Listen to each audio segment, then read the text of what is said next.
আমরা উন্নয়নের কথা বলতে চাই, আমরা সম্প্রীতির কথা বলতে চাই, আমরা আগামীর কথা বলতে চাই, আমরা সমৃদ্ধির কথা বলতে চাই।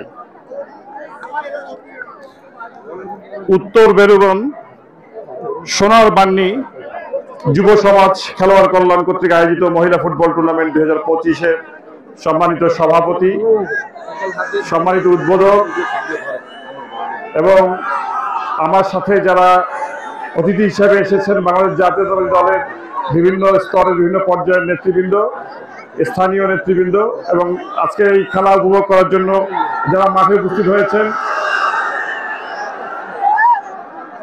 সেই দর্শক ভাইদের আমি জানাচ্ছি আন্তরিক অভিনন্দন ও শুভেচ্ছা। যেহেতু আসলে প্রচন্ড রোদ, দুইটি দল আসলে মাঠে অপেক্ষা করছে, আমরা চাবো খুব দ্রুত যাতে খেলাটি চালু হয়।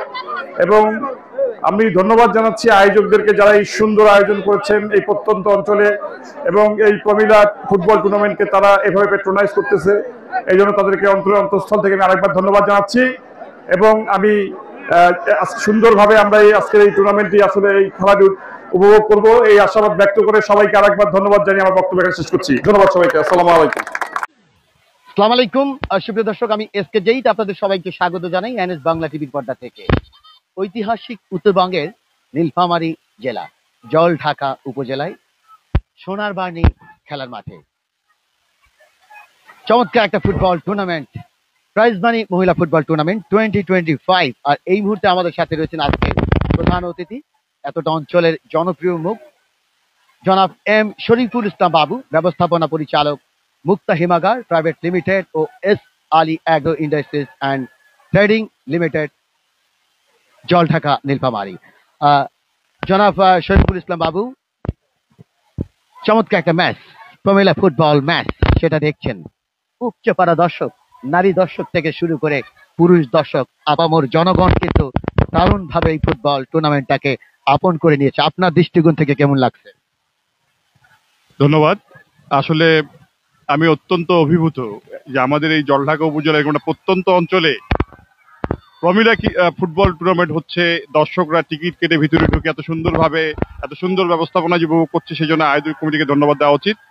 এবং সবচেয়ে বড় কথা হচ্ছে এখন বর্তমানে ঘুরে ধরা সমাজ ব্যবস্থা, আমাদের সমাজের অন্ধে যত সব অপরাধ মূলক অ্যাক্টিভিটিস ঘটতেছে, যারা সমাজে হয়তো সন্ত্রাস, চুরি, ডাকাতি এসবের সাথে জড়িত, তারা কেউ খুশি মনে তো এগুলো করতেছে না।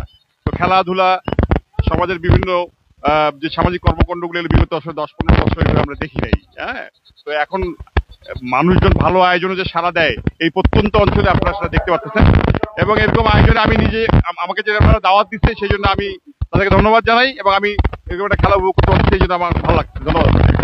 চমৎকার একটা ম্যাচ এবং সেটা কিন্তু দেখছেন সবুজের একটা প্রান্ত।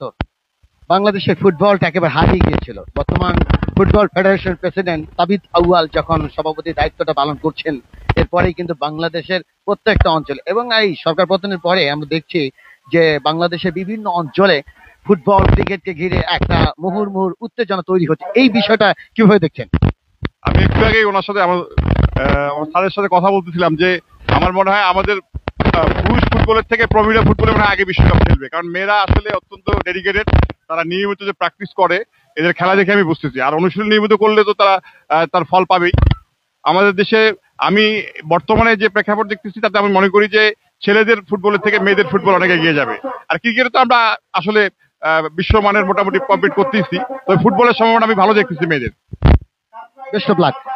সুপ্রিয় দর্শক, আসলে আজকের প্রধান অতিথি জনাব এম শরীফুল ইসলাম বাবু, তার কথার রেশ ধরে বলতে চাই, আসলেই নারী ফুটবল দল তারা কিন্তু পুরুষের আগে বিশ্বকাপ খেলবে। কেননা সদ্য সমাপ্ত আমরা দেখলাম এএফসি বাছাই পর্বে বাংলাদেশ যেই ফুটবলটা খেলছে, নেপাল, ভুটান, মালদ্বীপকে যেভাবে পরাজিত করছে ফুটবলকে ত্বরান্বিত করার জন্য, সেটা দৃষ্টিনন্দন। Zaul Hasan, NS Bangla TV, Nilphamari.